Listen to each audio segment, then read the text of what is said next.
facts of the preliminary hearing for former Michigan State University President Luana K. Simon. Michigan State Police Detective Lieutenant Joseph Kavanaugh sat on the witness stand for more than 6 hours today.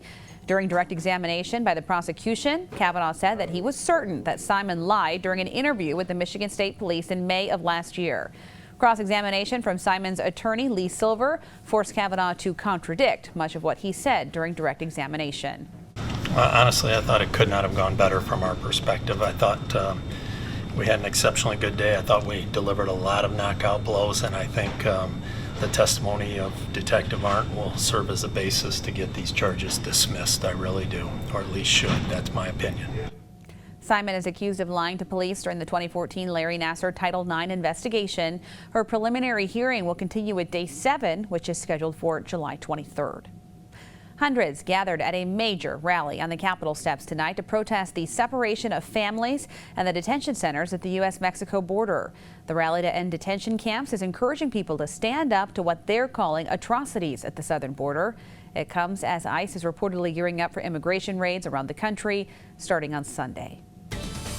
A pretty perfect day weather-wise, but some rain could be headed our way. Let's bring in meteorologist Brett Collar for a first look at the weather. Brett? Yeah, we're going to keep an eye on a couple of things over the coming days. The chance for rain returns as early as tomorrow.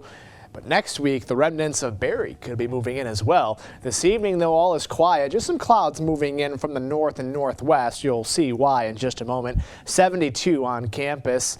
Live look in Jackson at the moment. We'll get that later. But as we zoom out further, you can see to the north and west, there is this weak boundary. Not really much of a cold front. There's not really cold there behind it. But it is helping to produce some showers and thunderstorms north of Green Bay. And we're seeing some of the high clouds from that moving closer.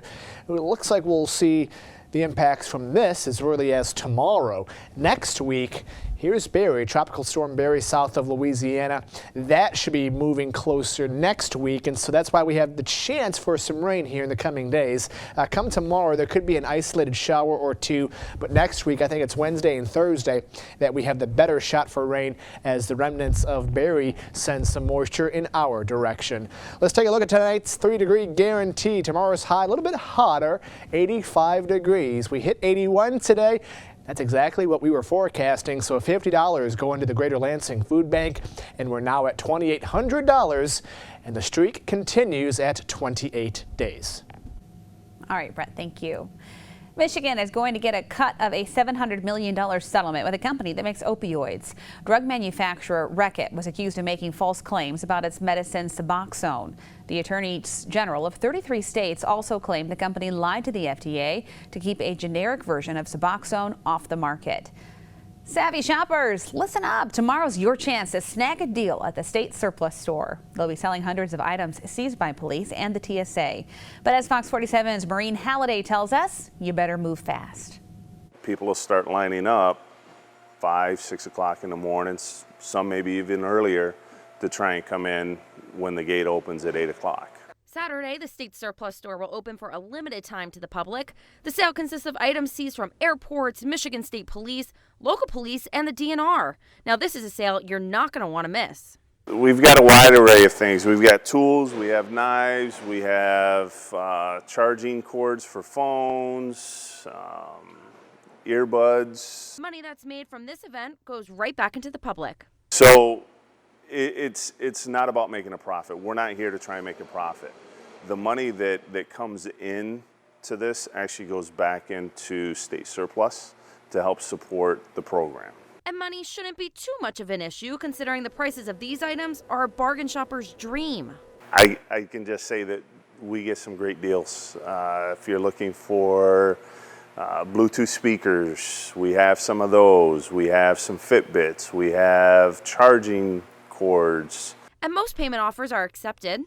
We accept cash, credit card, debit card, no checks, no American Express. The event is only open to the public on Saturday, July 13th from 8 in the morning until noon. So set those alarms because you're going to want to get there early. I'm Maureen Halliday, Fox 47 News. Now, if you can't make it to the actual event, don't worry. Some of the items will be up for auction online. For more information, just go to our website, fox47news.com. More trouble for singer R. Kelly tonight. We'll tell you why he's facing more than a dozen new charges in 2 different states. Plus, say goodbye to the old tent and sleeping bag. Camping has taken on a whole new twist. We'll tell you all about glamping so you don't waste your money. But first, time is running out for people to make their final preparations as the storm approaches the coast. I'm Steve Harrigan in Bay St. Louis, Mississippi. That story ahead. Sarah Swistak, Storm Shield Weather with Brett Collar. This is Fox 47 News at 10. Special Counsel Robert Mueller will not testify before Congress until July 24th. Rumors had been swirling earlier today that the date would be moved back from July 17th. Mueller offered to delay his testimony because the new hearing date gives lawmakers more time to question him about his investigation into Russian interference in the 2016 election and possible obstruction of justice by President Donald Trump. Just a few hours from now, Tropical Storm Barry is expected to make landfall on the south central coast of Louisiana. While it may not reach hurricane strength, flooding is still a major concern as the Mississippi River has already approached flood level before the storm developed. Fox News correspondent Steve Harrigan has more from Bay St. Louis, Mississippi. If you have preparations that you need to complete, now is the time. You do not have much more time at all before the impacts of Barry will be here. A final warning from the National Weather Service. The storm churning in the Gulf of Mexico is expected to make landfall Saturday morning near Morgan City, Louisiana.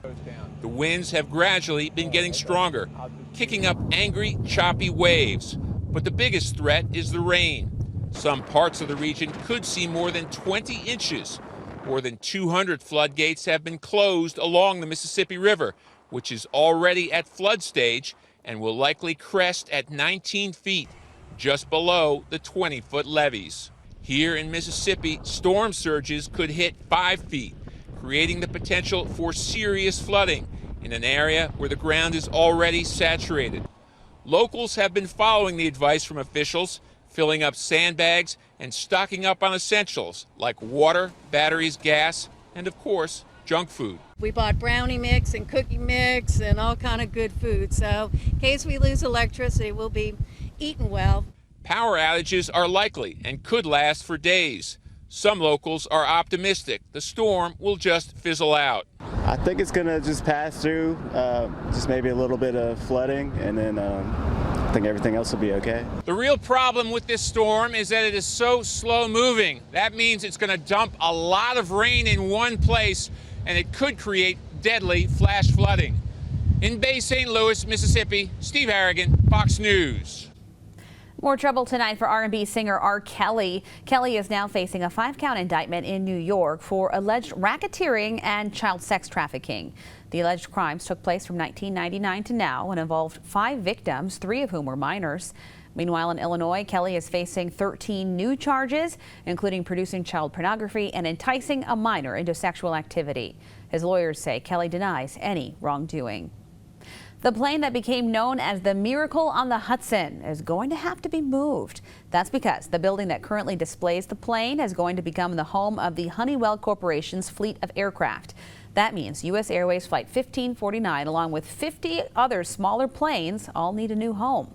It's expected to take more than 2 years to find a new location and build a new home for the plane Sully Sullenberger landed in the Hudson River in 2009. Museum officials hope the new